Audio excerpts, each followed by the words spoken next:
হুড়মুড়িয়ে ভেঙে পড়ে ঝাকাস মর্নিং। স্কেমে অস্বাস্থ্যকর পরিবেশ, স্পোর্টসটা স্ট্যাগনেন্ট। স্পোর্টস মেনটেন কিভাবে করতে হয়, এই মুহূর্তে যে খবরের দিকে আমরা নজর রেখেছি, কিভাবে ওরা আটকে পড়ে। আমি আপনাকে বলার জন্য বসে আছি এখানে। জানতো মশাই বস কিভাবে নাম সোর্স ক্যান বি এনিথিং। উদ্ধার কাছে কত দূরে গেলে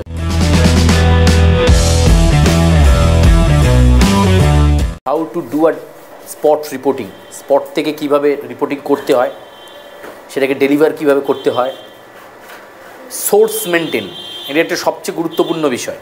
সেই সোর্স মেনটেন কীভাবে করতে হয় এবং রিপোর্টারের কথা বলার ভঙ্গি, কারণ তোমাকে লক্ষ লক্ষ কোটি কোটি দর্শক দেখছে, ফলে সেই কথা বলার ভঙ্গিটাই হচ্ছে মেন জিনিস।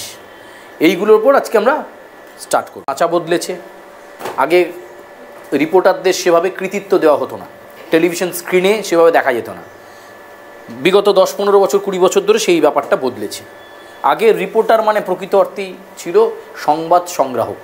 রিপোর্টারের বাংলা করলে যেটা আমরা বলি সংবাদদাতা বা সংবাদ সংগ্রাহক, কিন্তু এখন একদম চিত্রটা তার 360 ডিগ্রি উল্টো। একটা সময় দূরদর্শনে যখন খবর হতো তখন আমরা দেখতাম যে একজন নিউজ অ্যাঙ্কার বা সংবাদ পাঠক বা সঞ্চালক সে খবর পড়ছে এবং একটা একটা করে স্টোরিগুলো যাচ্ছে, প্যাকেজগুলো যাচ্ছে, ছবি দেখাচ্ছে। তলায় হয়তো রিপোর্টারদের নাম দিত সংবাদদাতা অমুক দাস, সংবাদদাতা অমুক মিত্র। কিন্তু এখন টোটাল রিপোর্টিংটাই বেস হয়ে গেছে লাইভ রিপোর্টিংয়ের ওপর। লাইভ রিপোর্টিংয়ের ওপর হচ্ছে বেস হয়ে গেছে, অর্থাৎ কোনো কিছু খবর হলেই অ্যাঙ্কার খবর পড়েই চলে যায় রিপোর্টারের কাছে।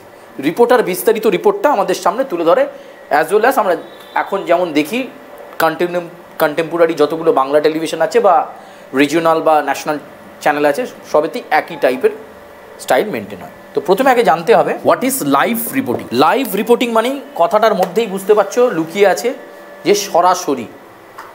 সরাসরি মানে তুমি যে সংবাদ সংগ্রহ করলে, স্পটে পৌঁছলে, সেই সংবাদ সংগ্রহের পর সেখান থেকে তুমি ছবিটা আগে পাঠিয়ে দিলে যে ঘটনা ঘটেছে, এবার তার ওপর তোমাকেই ব্যাখ্যা বিশ্লেষণ দিতে হবে। তুমি আঁখো দেখি হাল কি দেখছো স্পটে, সেটাই তোমাকে ডেলিভার করতে হবে। সেটাই হচ্ছে লাইভ রিপোর্টিং। ধরো এটা টানেলটার মুখটার ছবি দেখাচ্ছে, তুমি ছবিগুলো যেগুলো করে পাঠিয়েছো, এবার অ্যাঙ্কার খবর পড়ছে, নমস্কার, আপনাদেরকে স্বাগত জানাই অমুক বাংলায়। আপনারা এই মুহূর্তে যে খবরের দিকে আমরা নজর রেখেছি দেখতে পাচ্ছেন, উত্তরকাশীতে 41 জন শ্রমিক টানেল খনন করতে গিয়ে আটকে পড়লেন। দুদিকেই কিন্তু এই মুহূর্তে শিলাখণ্ড পড়ে গিয়েছে, ফলে তাদের বেরোনোর কোনো রাস্তা নেই। এবং আমরা সেই ছবি দেখতে পাচ্ছি আমাদের টেলিভিশনের পর্দায়। বিস্তারিত জানবো, আমাদের সঙ্গে সরাসরি উত্তরকাশী থেকে রয়েছেন আমাদের প্রতিনিধি সুচারু মিত্র।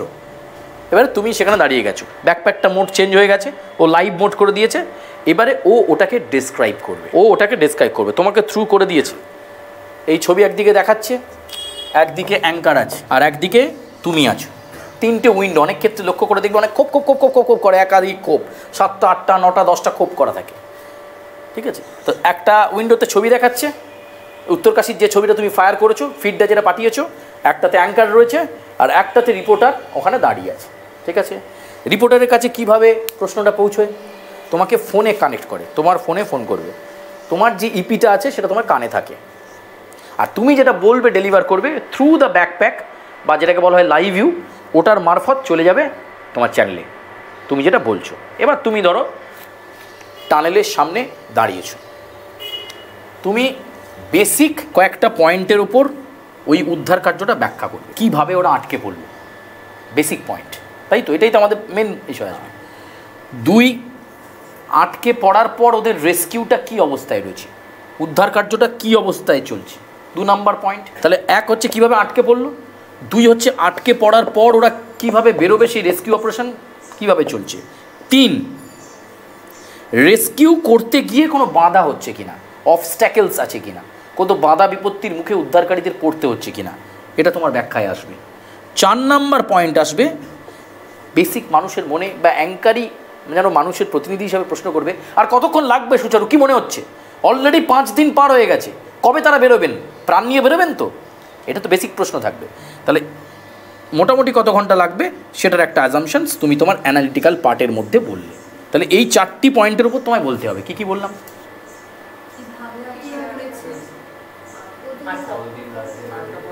ইয়ে হচ্ছে মানে তারপরে কতটা উদ্ধারটা হবে আর আছে মানুষের মনে প্রভাবটা কি?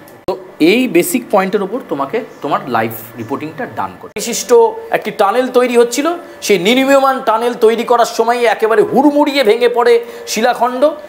টানেলের একদিক প্রথমে বন্ধ হয়ে যায়, এরপর দ্বিতীয় দিক দিয়ে যখন উল্টো দিক দিয়ে তারা বেরোনোর চেষ্টা করে তখন সেখানেও ধস নামে এবং অনেকে আহত অবস্থায় ভেতরে রয়েছেন, ফলে দুটো দিকই বন্ধ হয়ে গেছে।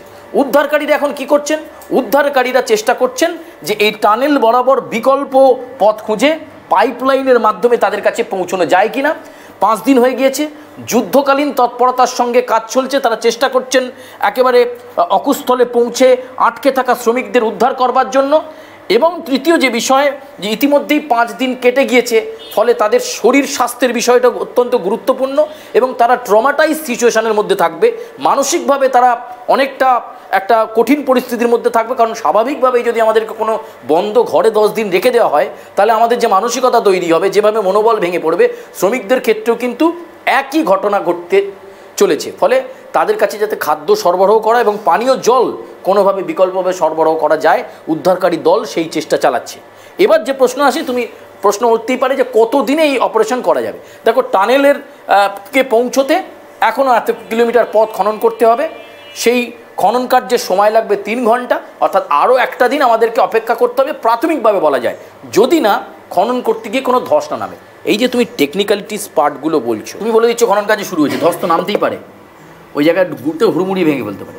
ফলে তুমি টেকনিক্যালিটিস পার্টগুলো কিন্তু তাদের যে সার্চ অপারেশন বা রেস্কিউ অপারেশনে হেড আছে তার থেকে পৌঁছে তুমি জেনে নিলে, বা ওরা রেস্কিউটা কীভাবে করছে তুমি জেনে নিলে। না জেনে নিয়ে ডেলিভার করো না, না জানলে ওটা অ্যাম্পেল না গিয়ে স্লাইড টাচ করে বেরিয়ে যাও। কিন্তু হ্যাঁ বলছি, কিন্তু যদি জানো, যদি ডেপথলি জানো তবেই বলো। আমার কথা হচ্ছে, তুমি ইনফরমেশান যদি পুরোটা জানো তাহলে বলো, আর ইনফরমেশান যদি আধা জানো তাহলে তখন ডেলিভার করো না, তোমাকে পরে যখন আবার লাইভ নেবে তখন আরও বিস্তারিত যাবে। তথ্য রয়েছে এই মুহূর্তে উদ্ধার কাজে কত দূরে গেলেন দেখো। প্রথমেই জানিয়ে রাখি যে কথা আমরা বলেছিলাম, অত্যন্ত দ্রুততার সঙ্গে অপারেশন হচ্ছে ঠিকই, বাট কোথাও না কোথাও মেশিনও বিভিন্ন ক্ষেত্রে বিকল হচ্ছে।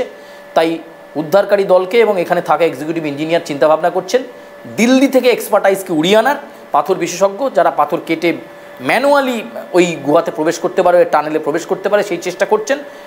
3.5 ঘন্টায় মাত্র 2 কিলোমিটার খনন করা গেছে, এখনও প্রায় 5 কিলোমিটার পথ বাকি রয়েছে। অর্থাৎ বুঝতেই পারছো, আজকে 41 জন শ্রমিককে বের করে আনা সম্ভবপর নয়। ও, তুমি 2টোর সময় যে খবরটা দিয়েছিলে, 4টের সময় তার জিনিসটা আপডেট হয়ে গেল, আরও অন্যরকম বদলে গেল, হতাশ হলো লোকজন। আজকে তাহলে বেরোচ্ছে না, কি কষ্ট। প্রতিদিনই তো এরকম একটা পরিস্থিতি হচ্ছিল, যারা খবর দেখো তারা বুঝতে পারবে, আজ বেরোবে, আজ বেরোবে, আজ বেরোবে, আজ বেরোবে, আলটিমেট 16 দিনের মাথায় গিয়ে বেরোলো। এই জিনিসটাকে তুমি যত বেশি সাজিয়ে গুছিয়ে পরিবেশন করবে, এটা তোমার ব্যাপার। প্রত্যেকটা মিনিট, প্রত্যেকটা ঘন্টায় ইনপুটস তোমাকে নিতে হবে থ্রু দ্য সার্ভিলিয়েন্স সোর্স। তোমার আশপাশে যা সোর্স আছে, সেটা তোমার পুলিশ অফিসিয়ালস হতে পারে, সেটা তোমার ইঞ্জিনিয়ার হতে পারে, একটা শ্রমিকও তোমার সোর্স হতে পারে, উত্তরকাশীর একটা রিক্সা হলেও তোমার সোর্স হতে পারে। কীভাবে বলো? ধরো কেউ মুখ খুলছে না, জানি না, বলতে পারো না, অনেক তো অ্যাটিটিউড থাকে অনেকের। তুমি অফিসকে জিজ্ঞেস করলে, আমি আপনাকে বলার জন্য বসে আছি এখানে, জানতো মশাই আপনি আপনার রিপোর্টিং করুন।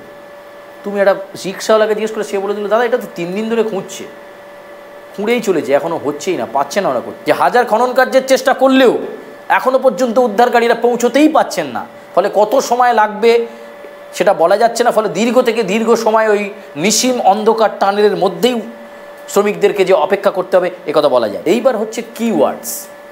তুমি লাইভ রিপোর্টিংয়ে কী করলে? ডেপথ ইনফরমেশান দিলে, প্রত্যেক ঘন্টায় আপডেট দিচ্ছ তোমার আদার সোর্সেস থেকে খবর নিয়ে। সোর্স ক্যান বি এনিথিং, আমি বললাম, ওখানে উপস্থিত থাকা যে কোনো কিছু তোমার সোর্স হতে পারে। এবার হচ্ছে তোমার কথার মধ্যে কিছু কিওয়ার্ডসের ব্যবহার, কিছু ভালো ভালো শব্দের ব্যবহার, যে শব্দটাই তোমার কথা বলার মাত্রাটাকে পাল্টে দেবে। খুব ভালো করে বুঝবে, রেডিওতে কিন্তু এই জিনিসটা খুব হয়।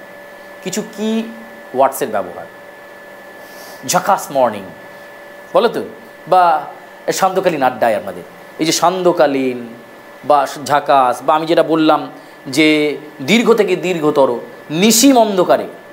তুমি ঘন অন্ধকারটাকে এইভাবে বোঝালে কী হবে? বাংলা ভাষাটা একটা মাধুর্য আছে, সেই মাধুর্যটা তোমাকে ধরতে হবে। সেটা ইংলিশেও হতে পারে। ডেপথ অফ ল্যাঙ্গুয়েজে ওয়ার্ড কালেকশানটা তোমায় বাড়াতে হবে। এই ওয়ার্ড কালেকশানটাকে বলা হয় কিওয়ার্ডস বা ম্যাজিক্যাল ওয়ার্ডস। আমরা অনেক বাংলা বলি, কিন্তু অনেক বাংলার মানেও জানি না।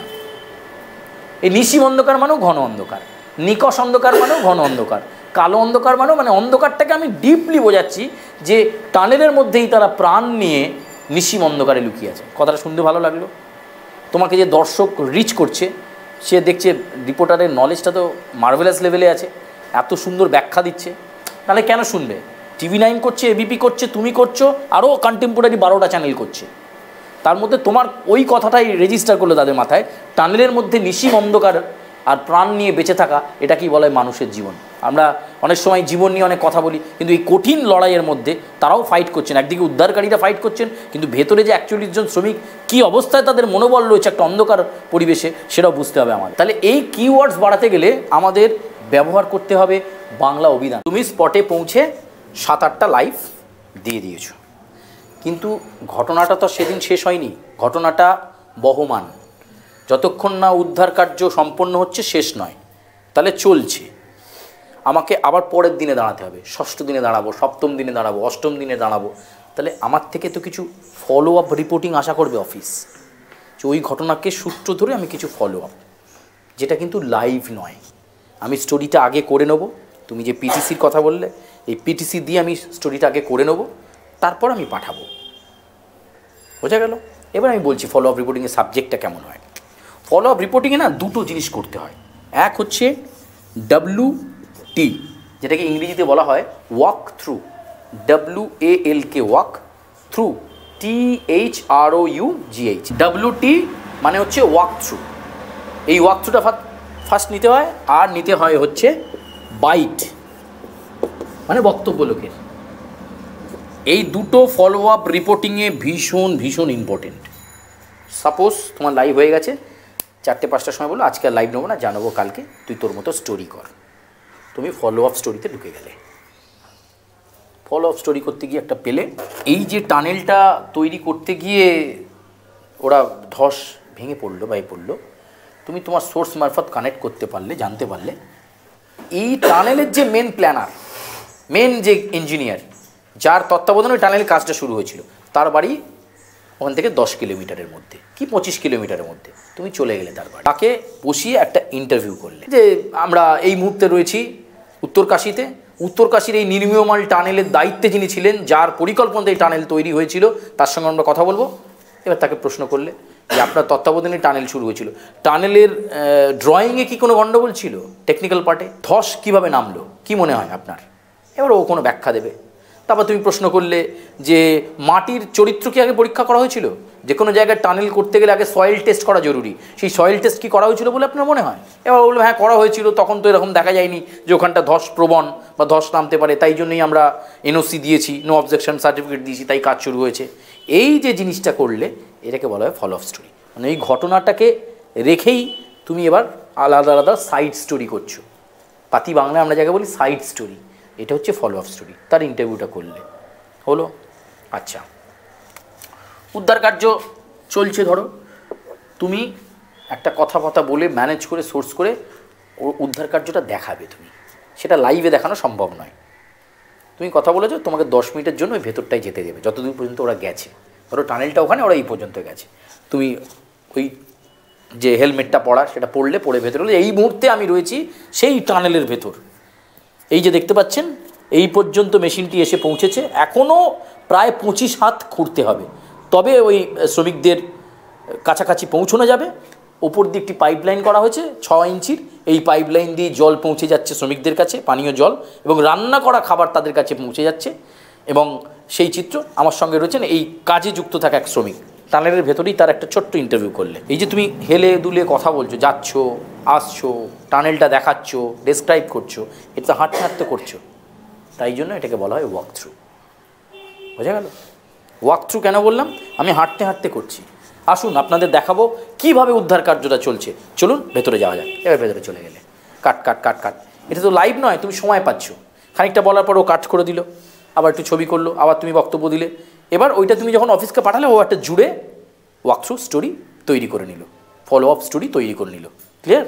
তাহলে ফলো আপটা কি বুঝতে পারছো? বিট রিপোর্টিং আমরা শিখব। বিট রিপোর্টিং হচ্ছে তুমি প্রথম যখন রিপোর্টার হিসেবে অফিসে ঢুকলে, প্রথমে তোমাকে অফিস যা বলবে তাই করতে হবে। নতুন এই চলে যা পার্ক সার্কাসে আগুন লেগেছে, চলে যা বড় বাজারে বাড়ি ভেঙে পড়েছে, চলে যা অমুক মার্কেটে অমুক হয়েছে।